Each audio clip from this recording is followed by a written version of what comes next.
શાસ્ત્રીજી મહારાજે કહ્યું હતું કે શ્રીજી મહારાજ એ સર્વોપરી ભગવાન છે, ગુણાતીતાનંદ સ્વામી એ અક્ષર બ્રહ્મ છે અને પ્રગટ સત્પુરુષ એ મોક્ષનો દ્વાર છે. સર્વ સાધનની સિદ્ધિ એ કઈ ઉપાસના કરીને થાય? પૂજ્ય આત્મતૃપ્ત સ્વામીનું પ્રેરક પ્રવચન.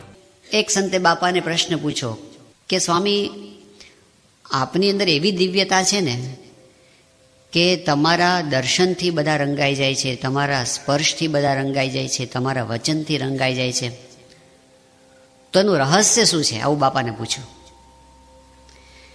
તો સ્વામીએ વાત કરી કે ભગવાનને સંતની કૃપા.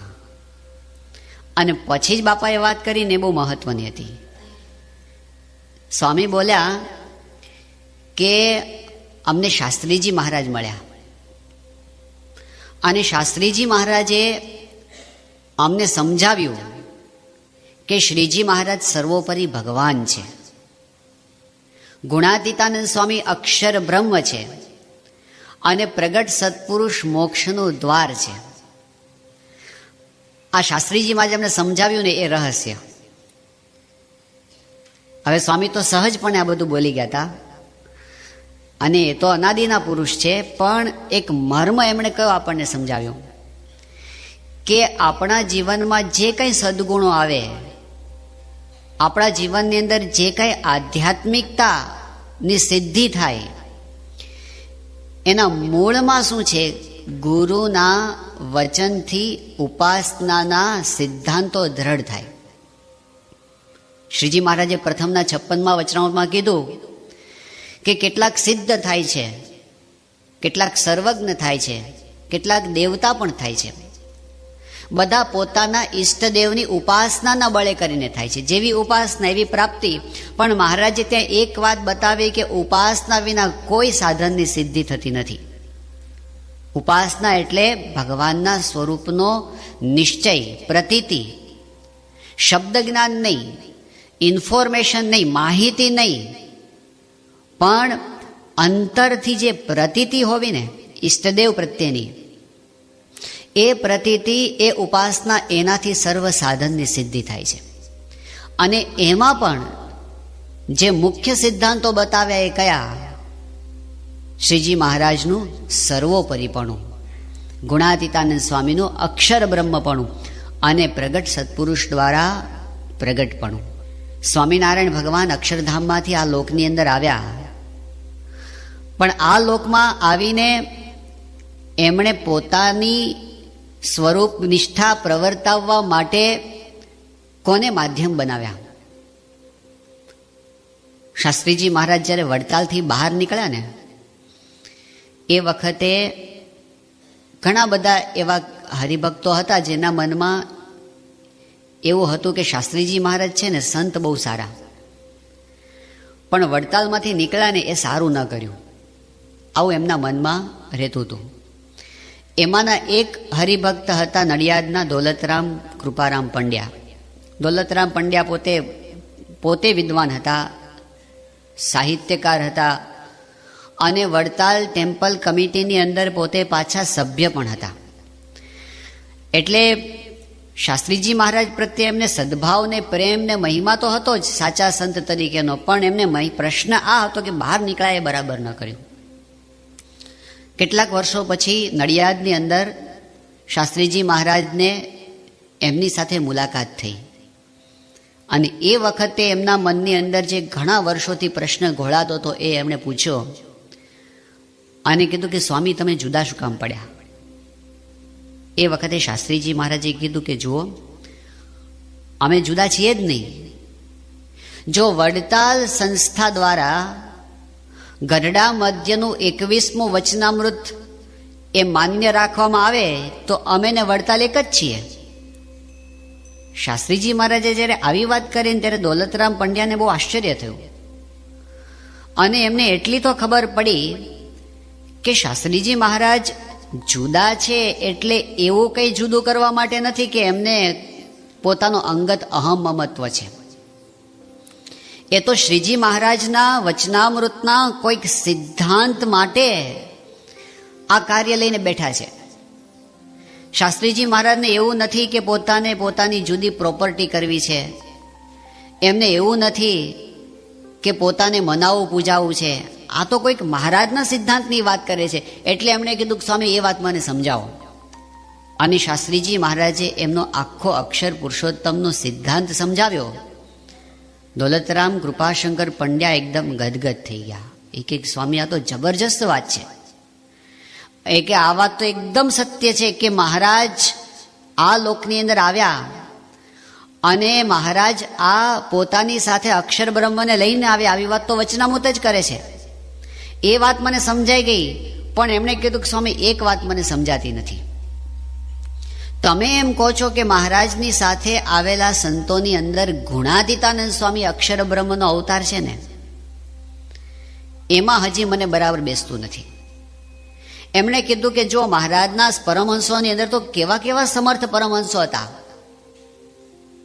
દ્રષ્ટિ માત્રથી બીજાને મહારાજ સમાધિ કરાવતા. પણ પરમહંસોમાં એવું સામર્થ્ય મૂક્યું હતું કે પરમહંસો દ્વારા મહારાજે સમાધિ કરાવેલી છે. મહારાજના પરમહંસો કેવા સમર્થ હતા, અહીં બેઠા બેઠા બ્રહ્માંડની ગતિ બદલાવી નાખે. ગોપાળાનંદ સ્વામી જેવા, અરે વ્યાપકાનંદ સ્વામી જેવા આમ ઘોડી મરેલી હોય અને જીવતી કરી દે, મચ્છરનો જીવ ઘોડીમાં નાખીને. અરે પેલા સચ્ચિદાનંદ સ્વામી હતા અને ઇન્દ્રને લાત મારીને કીધું કે વરસાદ વરસાવો અને વરસાદ પડાવ્યો. દેવતાઓની ઉપર શાસન ચલાવે એવા મહારાજના સંતો હતા. બધા ભણેલા હતા, કેટલાક વિદ્વાન હતા, કેટલાક બહુ ઉચ્ચ કોટીના સાહિત્યકારો અને કવિઓ હતા, વૈરાગ્યવાન પણ હતા, સાધુતાવાળા પણ હતા. પણ તમે એમાંથી ગુણાતીતાનંદ સ્વામીના સૌથી આગળ કેમ કર્યા ને એ મને સમજાતું નથી.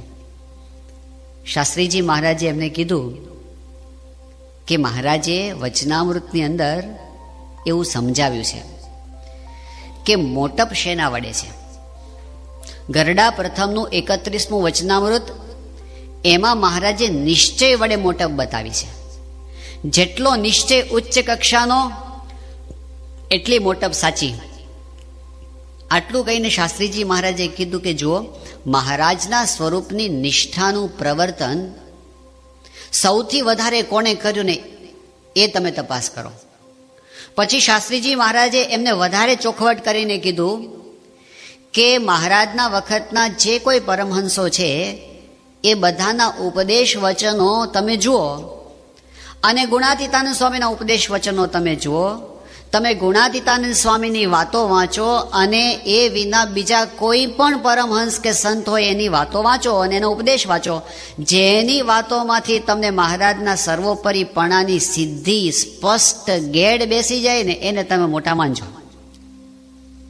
અને હકીકત છે કે ગુણાતીતાનંદ સ્વામીની વાતોમાં સ્વામીએ જે સ્પષ્ટપણે દ્રઢતાપૂર્વક મહારાજના સર્વોપરીપણાની જે વાતો કરી છે ને, બીજે પણ હશે પણ આવી ચોખવટ ક્યાંય નથી, આવી સ્પષ્ટતા ક્યાંય નથી, આવો વેગ પ્રભાવ ક્યાંય આપણને જોવા મળતો નથી. ગુણાતીતાનંદ સ્વામી એમની વાતોમાં પોતે જ કીધું છે. સ્વામી કે એકથી તે લાખ બકરા બોલે ને, એકથી તે લાખ બકરા બોલે ને તો પણ આપણને બીક ન લાગે. પણ જો એક કેસરી સિંહ જો ગર્જના કરે ને તો હાથીના ગંડસ્થળ ફાટી જાય. એમ શ્રીજી મહારાજને બીજા અવતાર જેવા કેવા, એમાં તો કોઈને થડકાટ થતો નથી. પણ અવતાર માત્ર મહારાજનું દીધેલું ઐશ્વર્ય ભોગવે છે અને મહારાજને ભજીને આવી સિદ્ધિને પામ્યા છે એમ જે કહેવું એ તો કેસરી સિંહના નાદથી હાથીના કુંભસ્થળ ફાટી જાય ને એવું કઠણ પડે. કઠણ પડતું હતું. એવું નહોતું કે મહારાજે સર્વોપરીપણાની વાત પોતે નહોતી કરી. ઘણી ચોખવટથી કરી હતી, વારંવાર કરી હતી. પણ એ વાતની ગેડ અમુક જણને બેસવી કઠણ પડી ને અમુક જણને ગેડ બેઠી તો એનું પ્રવર્તન કરવું કઠણ પડ્યું. ગુણાતીતાનંદ સ્વામી સંવત 1916ની સાલમાં વડતાલથી સમયો કરી અને પાછા આવતા હતા જુનાગઢ. સંઘ આખો ભેગો હતો અને ગુણાતીતાનંદ સ્વામી છે એ ધોલેરા થઈને આગળ ચાલ્યા અને રસ્તામાં વાગડ આવ્યું.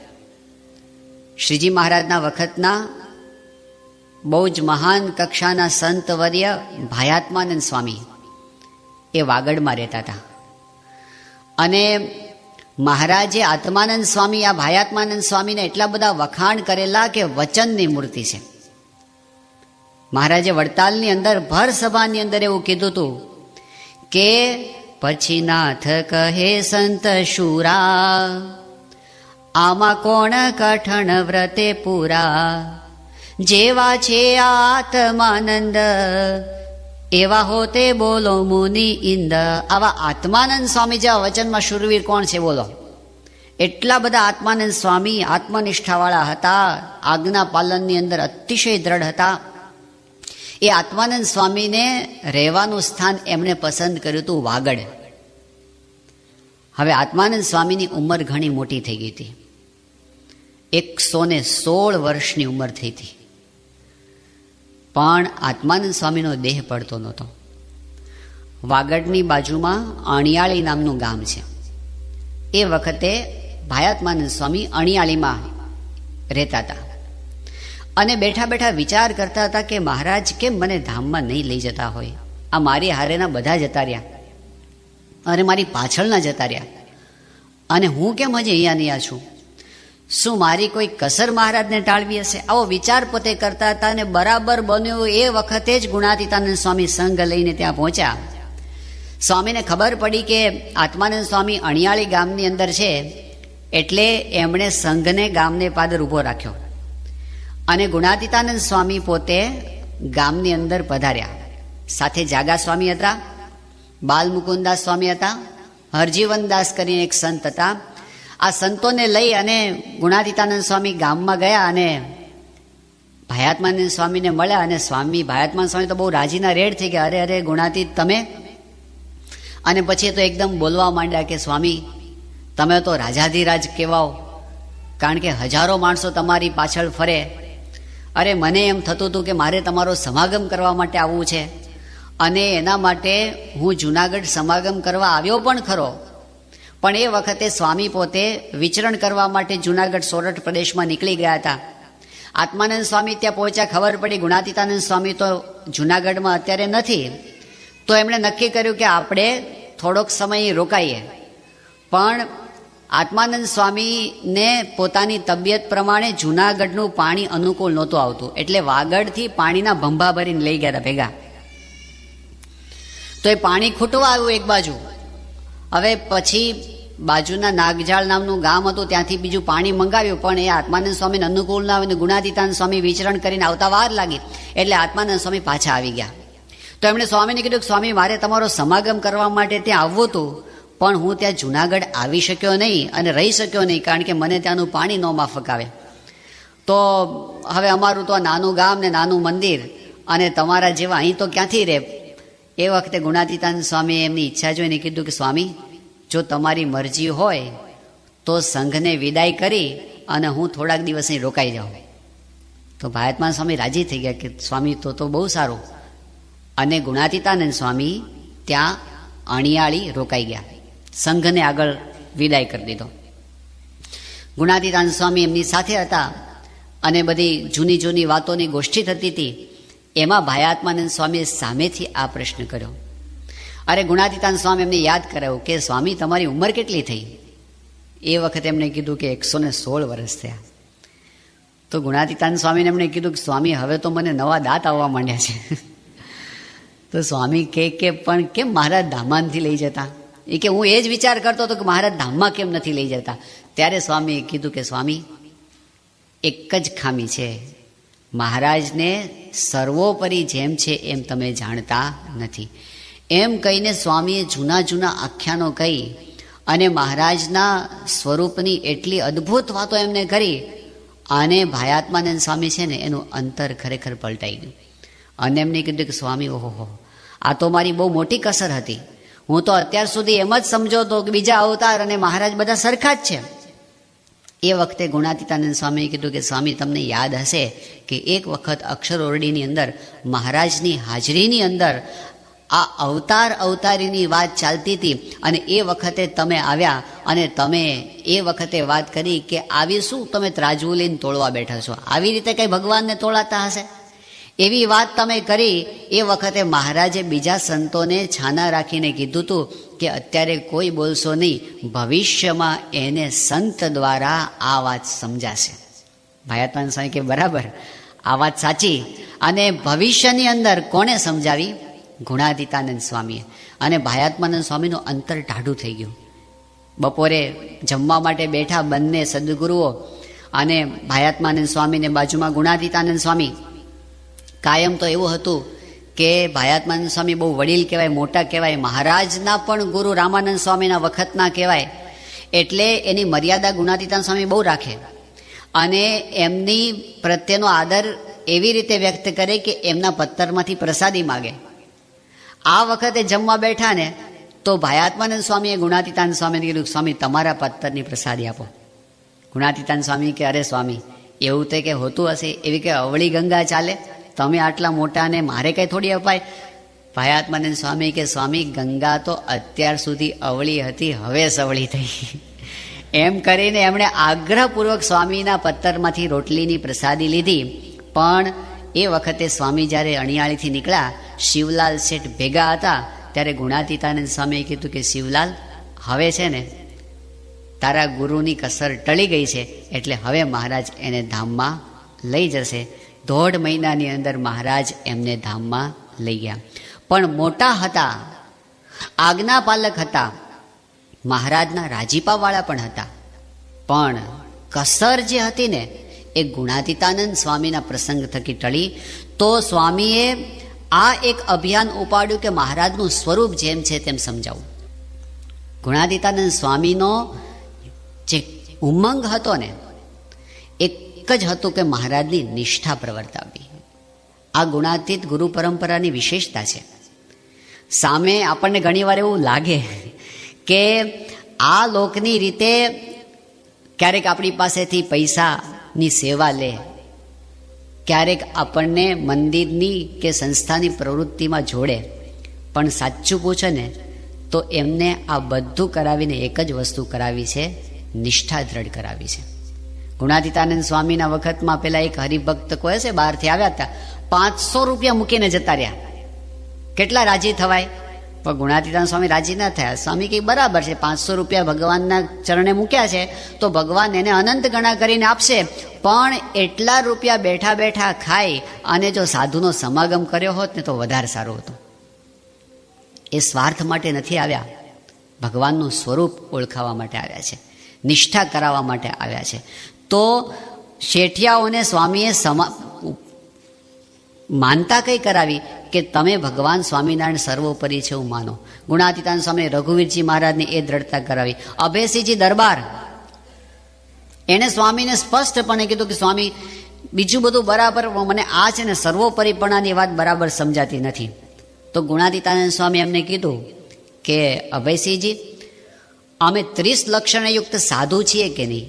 શાસ્ત્રમાં જે સંતના 30 લક્ષણો બતાવ્યા છે એવા સાધુ અમે છીએ કે નહીં? તો અભયસિંહજીએ કીધું કે સ્વામી, એમાં તો મને કોઈ શંકા નથી. તો ગુણાતીતાનંદ સ્વામી કે 30 લક્ષણયુક્ત સાધુ હોય એ ખોટું બોલે? એ કે સ્વામી, ખોટું થોડા બોલે કોઈ દિવસ? આ લોકની અંદર કોઈ સજ્જન માણસ એ ખોટું ના બોલે, તો આવા સત્પુરુષ ખોટું બોલતા હશે? ગુણાતીતાનંદ સ્વામી કે બસ અમારા વચને માનો કે મહારાજ સર્વોપરી ભગવાન છે. બેસી ગયો. ગુણાતીત સત્પુરુષના વચનથી પ્રતીતિ આવે છે. જો આ પ્રતીતિની વસ્તુ કેવી છે, એ કોઈ ગોઠવણી નથી. આપણે કે ગુણાતીતાનંદ સ્વામીના વચનથી આને નિશ્ચય થયો, ભગતજી મહારાજના વચનથી નિશ્ચય થયો, યોગી બાપાના વચનથી નિશ્ચય થયો, પ્રમુખ સ્વામી મહારાજના વચનથી નિશ્ચય થયો. એટલે એવું નથી કે પ્રમુખ સ્વામી મહારાજે કોઈક લોજિકલ સિક્વન્સ ગોઠવીને દલીલો કરીને પેલાને સમજાવી દીધું, એવું નથી. સત્પુરુષ છે ને એમના જ પ્રસંગથી હૃદય ભેદાય છે, સત્પુરુષના જ પ્રસંગથી અંતરમાં પ્રતીતિ થાય છે. શાસ્ત્રની અંદર વાત લખેલી હોય પણ બિટવીન ધ લાઇન્સ જે ઝબકારો થવો જોઈએ ને એ એમની કૃપાથી એમના પ્રસંગથી થાય છે. વડતાલની અંદર આચાર્ય મહારાજ રઘુવીરજી મહારાજ બિરાજમાન હતા. સવારના પોરમાં એમના મેળે રોજ કથા થાય અને ગુણાતીતાનંદ સ્વામી ત્યાં કથા કરે. શુકવાન સ્વામી ત્યાં બિરાજમાન હતા અને ગુણાતીતાનંદ સ્વામીએ એ વખતે મધ્યનું 9મું વચનામૃત છે એ વંચાવ્યું. ગઢડા મધ્યના 9મા વચનામૃતની અંદર મહારાજના વચનો આવ્યા કે પોતાને જે ભગવાનનું સ્વરૂપ મળ્યું છે એને સર્વ અવતારના અવતારી જાણવા, અને જો એમ ન જાણે અને એને બીજા અવતાર જેવા જાણે તો એણે ભગવાનના સ્વરૂપનો દ્રોહ કર્યો કહેવાય. બીજા અવતાર જેવા જાણે તો દ્રોહ કર્યો કહેવાય. આ વાતના આધારે સ્વામીએ બહુ સ્પષ્ટપણે સમજાવ્યું કે સ્વામિનારાયણ ભગવાન એ બીજા અવતાર જેવા કહીએ તો એમનો દ્રોહ કર્યો કહેવાય. શુકાનંદ સ્વામી આ બધી વાત સાંભળતા હતા અને એમણે એકદમ સ્વામીને કીધું કે સ્વામી, આ વચનામૃતનું એડિટિંગ કરવામાં હું જ હતો. એની પહેલી નોટ્સ પણ મેં જ તૈયાર કરી, એના આધારે એડિટિંગ પણ મેં જ કર્યું. આ વચનામૃત લખ્યું મેં, શોધ્યું મેં, પણ આ મેળાના પગથિયા ચડ્યો ને ત્યાં સુધી આ મર્મ તો મને સમજાણો જ નહોતો કે આ વચનામૃતમાં મહારાજે સર્વોપરીપણાની વાત કરી છે. એ વખતે રઘુવીરજી મહારાજ એ ત્યાં બેઠા હતા. એમણે તો ગુણાતીતાનંદ સ્વામીનો સમાગમ કરી અને આ સર્વોપરીપણાની નિષ્ઠા કરી હતી, એટલે એમનાથી રહેવાનું નહીં. એટલે એમણે સ્વામીને પ્રશ્ન પૂછ્યો કે સ્વામી, કેટલાક લોકો એવા છે કે જેમણે મહારાજના ચરિત્ર નજરે જોયા છે અને કાનો કાન સાંભળ્યા છે, આ બધી વાતો સાંભળી છે મહારાજ થકી, અને છતાં પણ જેમ છે એમ લખતા અટકે છે કેમ? જેમ છે તેમ બોલતા અટકે છે કેમ? કેમ મહારાજનો મહિમા આમ જેમ છે એમ આપની જેમ કહી નથી શકતા, બહાર નથી આવતો? એ વખતે ગુણાતીતાનંદ સ્વામીએ એક દ્રષ્ટાંત આપ્યું. એમણે કીધું કે આચાર્ય મહારાજ, એક વખત એક ઘોડો હતો અને ઘોડો છે ને એ ઊભો ઊભો ઊંઘી ગયો અને એને સપનું આવ્યું. તો સપનામાં એવું આવ્યું ને તે ઘોડાનો પગ ભાંગી ગયો. સપનામાં દોડતો હશે અને દોડતા દોડતા ઠેસ વાગી અને ઘોડાના પગે ફ્રેક્ચર થઈ ગયું. પણ ક્યાં થયું? સપનામાં. હવે પછી સપનું તો પૂરું થઈ ગયું, આંખ ઉઘડી ગઈ, પણ એ ઘોડાને એવી ભ્રાંતિ રહી ગઈ કે મારો પગ છે ને ભાંગેલો છે. એટલે જાગ્યા પછી છે ને પગ ઊંચો રાખે. હવે ભાંગ્યો છે તો સપનામાં, રિયલ તો ભાંગ્યો જ નથી. હવે એના માલિકે આ જોયું, એને થયું કે આ ઘોડાને કયો રોગ થયો હશે, એટલે એને તો બધા કેટલાય ડૉક્ટરોને બતાવ્યું ને એક્સરે કરાવ્યા ને બધું કરાવ્યું, પણ સોનોગ્રાફીમાં એનું આવ્યું ને MRIમાં એનું આવ્યું. એટલે કે આમાં તો ખબર નથી પડતી. બધા એક હોશિયાર વૈદ્યએ કીધું કે જો આમાં પ્રશ્ન બીજો છે કે આ ઘોડાને આમ ફિઝિકલી પગમાં કોઈ પ્રશ્ન નથી, પણ એનો સપનામાં પગ ભાંગ્યો છે. હવે એની ટ્રીટમેન્ટ શું કરવી? પહેલાંની તો ટ્રીટમેન્ટ એ થાય, સાચો પગ ભાંગ્યો હોય તેની ટ્રીટમેન્ટ થાય, સપનાના પગની ટ્રીટમેન્ટ શું કરવી? એક કામ કરો, 200 ઘોડા સાબદા કરો, 200 ઘોડા એક હારે ભેગા કરો અને પછી છે ને તોપોના અને બંદૂકોના ધડાકા કરવા માંડો. એટલે બધા જોરદાર ધડાકા થશે ને એટલે બધા ઘોડા દોડવા માંડશે. એ બધા ઘોડા દોડશે ને એટલે આ ઘોડો દોડવા માંડશે ને દોડશે એટલે પછી એને ખબર પડી કે મારો પગ હાજો છે. એટલે બરાબર બધું 200 ઘોડા ભેગા કર્યા ને તોપોના અને બંદૂકોના જે ધડાકા કર્યા તે બધા દોડતા જોઈને એ ભૂલી ગયો થોડીક વાર માટે. એટલે એ દોડવા માંડ્યો અને દોડવા માંડ્યો ત્યારે ખબર પડી મારો પગ તો હાજો છે. આ દ્રષ્ટાંત આપીને સ્વામીએ કીધું કે એવી રીતે જેવી રીતે ઘોડાનો સપનામાં પગ ભાંગ્યો હતો ને, એવી રીતે શાસ્ત્રના શબ્દની અવળી તંતી પકડાઈ ગઈ છે. આ તંતી એટલે શું? તંતી એટલે ગાંઠ, તંતી એટલે અવળી ગ્રંથિ. એ પકડાઈ ગઈ છે. શાસ્ત્રના શબ્દોને સમજતા ન આવડે ને તો શાસ્ત્ર પણ તંતી બની જાય. એમણે કીધું કે શાસ્ત્રના શબ્દની તંતી પકડાઈ ગઈ છે ને એટલા માટે એ જેમ છે એમ મહિમા બોલી શકતા નથી, જેમ છે એમ મહિમા લખી શકતા નથી.